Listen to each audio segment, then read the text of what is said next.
Ok, j'ai fait une vidéo hier où j'ai parlé de les femmes qui sont mariées, qui n'ont qu'à bien prendre soin de leur foyer. Et en disant quoi, en disant quoi, c'est quand ton mari a besoin de toi, il faut être toujours présente pour ton mari. Un garçon, quand tu es toujours présente pour un garçon, le garçon ne peut jamais t'oublier. Mais si tu n'es jamais présente pour ton mari, et ton mari, tu as toujours les attentats dans ton foyer. Et la suite de cette vidéo qu'on va faire. Et en réalité, ton mari t'aime beaucoup. Mais compte tenu de manquer de respect à ton mari, parce que tu ne respectes pas ton mari. D'abord, même si tu ne l'aimes pas, c'est-à-dire qu'il a été ton... Il y a des femmes qui sont là. Quand ils sont avec toi, cela n'est pas dit que peut-être que c'est à cause de l'amour qu'ils sont avec toi. Et tu prends comme un tuteur. Et tu prends comme un tuteur que demain, s'ils ont une bonne personne, ils vont aller chez lui. Or, ça c'est faux.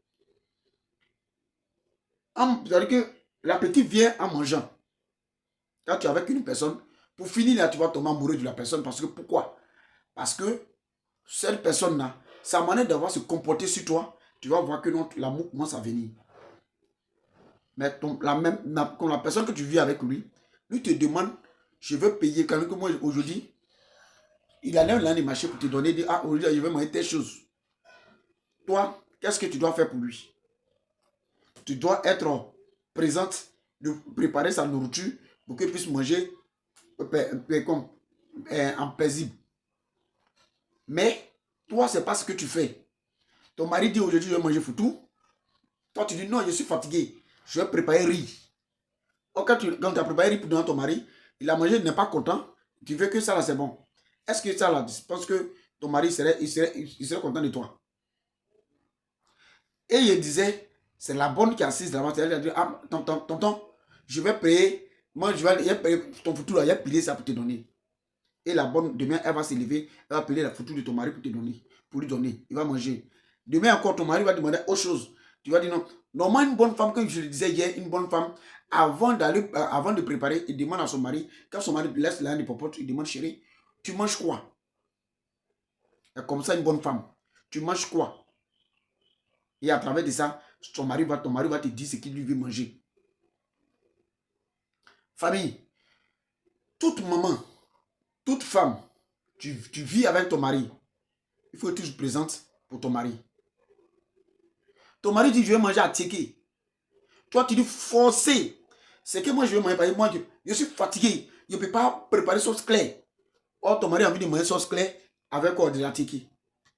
Toi, tu t'en fais un gras pour donner à ton mari. Le monsieur n'est pas content.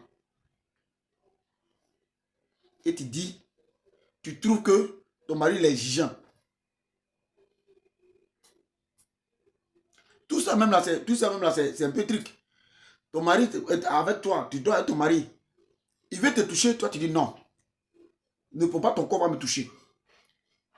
Au lieu de dire, je suis fatigué. Dans ce cas-là, c'est quoi? À cause de quoi tu vis chez moi? Tu refuses pour que ton mari te touche. Or, vous partez à l'église, on vous dit là-bas que tu ne dois pas refuser ton mari au lit. Mais toi, tu le fais. Tu le fais, c'est pourquoi? Or, le lendemain, tu te lèves, tu t'en vas à l'église. Tu rentres t'asseoir, et puis les pasteurs là prêchent, ou bien les prêtres prêchent dessus. Comment ça? Comment on appelle ça? À la mosquée, on prêche dessus là-bas. Comment on les appelle même là? Les imams prêchent dessus. Mais tu te lèves, c'est le même truc là, tu fais. Tu as refusé ton mari. Et puis tu veux que ton mari n'a qu'à être content de toi. Il allait au travail, sa tête là, ça est sur toi. Comment il va faire? Sauf pour se libérer. Et puis toi, tu es là, tu te sens heureuse, et puis tu passes. Quand tu le vois même là, il t'énerve. Ton mari, ton propre mari, il t'énerve.